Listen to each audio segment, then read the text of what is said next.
Hey, I'm Jeff. And I'm Phil, and we're the Cocktail Dudes. Welcome to Cocktail College. That's right. Today's class is Evolution 101. Yeah. So pay attention, all you slackers. That's right. We'd probably give you 2 or 3 credits for this class if you watch the video all the way through. If we, were some accredited institution. Yeah, there's not going to be any graduation. Yeah. No diploma. No test. But no tuition either. Yeah. We won't send you a bill.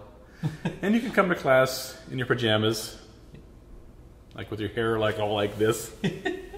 Learn what you want. Sit back and relax. This evolution class is talking about the Negroni today, right? That's right. The Negroni came about in Florence, Italy. Yep. Around 1919, 1920. It actually spawned off many other great cocktails. Yeah.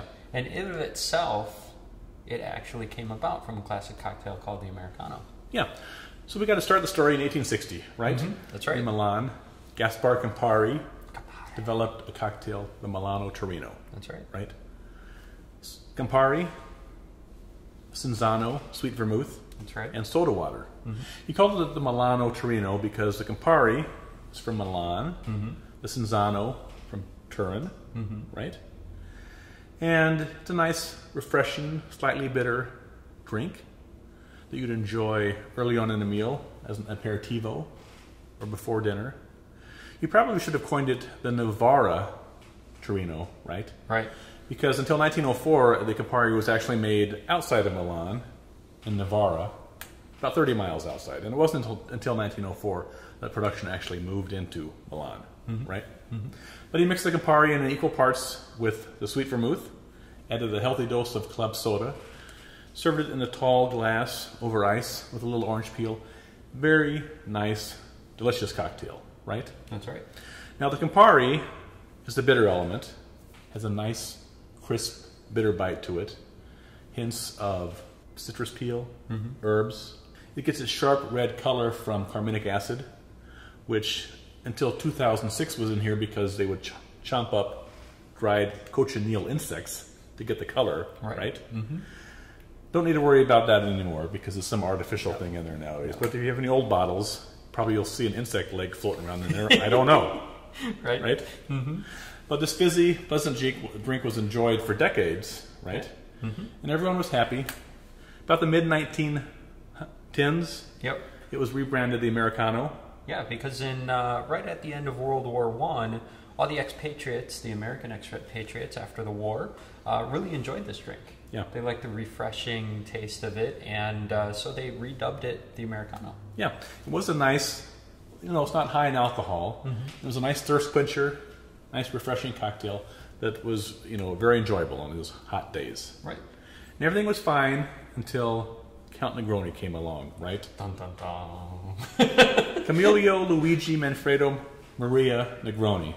Say that 10 times fast. My gosh, who names their kid that? I know. Crying out loud. Count Negroni was born in Florence, 1868. Italian father, English mother. And as you can tell by his name that goes on and on, he was sort of in a well-heeled, aristocratic sort of class, right? Right. Did a lot of traveling. Spent time in London. Was educated in London. It's kind of where he learned how to drink. Went over to America. Yep. Wanted to be in the rodeo. Yeah, he was a rodeo cowboy for a while. And developed a love of cocktails, and of gin in particular, probably from the time he spent in London, right? That's right. So it wasn't surprising that when he went back to Florence in 1919 or 1920, that he started up a conversation with his buddy, the bartender, and the Negroni was developed, right? Yeah, he would ask for gin in replace of the club soda. Yeah, it all happened at the bar at the Cafe Cassoni. Fosco Scarselli was the bartender. And it sort of lost to history as to whose idea it was to replace the soda water and the Americano with gin. Right. It probably was the Count who suggested that.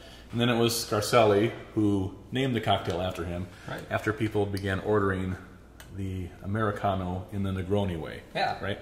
Make me an Americano, the Negroni way. Exactly. And that's sort of the history of the Negroni.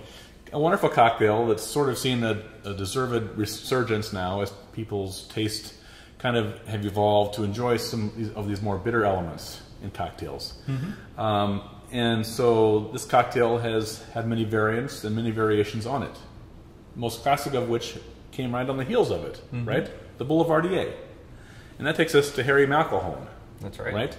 Who left New York's Plaza Hotel after Prohibition, went across the Atlantic, spent some time in London at Ciro's, and then over in Deauville, France at their sister bar, and then ended up in Paris, 1923, and bought the New York bar. He must have been homesick. Yeah. And he rechristened it Harry's New York Bar. Yeah, right? Famous Harry's Bar in Paris. Very popular place, loved by the locals and the expatriates. And it was there sometime before he published his 1927 book, Barflies and Cocktails, that he switched out the gin in the Negroni with bourbon and called it the Boulevardier, named after an English language publication, because the editor of that publication, Erskine Gwynn, was one of his customers. One of his barflies. Yeah. And sort of a playboy sort of a guy, it sounds like. Yeah. He was the nephew of Vanderbilt, right? Alfred Vanderbilt, the railroad magnate. And so he had a little other to do than edit a few periodical stories and then head to the bar, right? Right. Yeah. What a life. Yeah, exactly. The bourbon gives the cocktail a nice richness, a complexity, versus sort of the more perfumey botanicalness that you got from the gin in the Negroni. Yeah, and the Negroni is tweaked by people who switch out the Campari for a more bitter Amari. They also change out the base liquor for things like tequila or rum. And we actually have a lot of takes on all three different cocktails. We have takes on the Negroni, we have takes on the Americano, and we also have takes on the Boulevardier. Yeah, like our silly American. That's right. We also have the Aloe Americano. Yeah, where we use aloe vera leaves, right? Right. Yeah. Frau Blucher. Wait for it. The Lilac Boulevardier. Yeah. The Bacon Boulevardier. And we even barrel age the Negroni and the Boulevardier. And then one of our most spectacular, fun-loving cocktails, the Spumoni Negroni, which is like one of our most creative cocktails. Yes, right? I love that There one. is. But and we're always sort of tweaking these classics, right? So look at those recipes if any of them sounded interesting to you, and try them out, and then check back frequently because we're always sort of like tweaking these classics, right? That's right. So let's raise a toast to the Negroni, its grandfather, the Americano. That's right. His cousin, the Boulevardier, and to the joy these cocktails have given mankind, and to the inspiration that they've given to bartenders around the world. That's right. To the Negroni. Cheers. Cheers.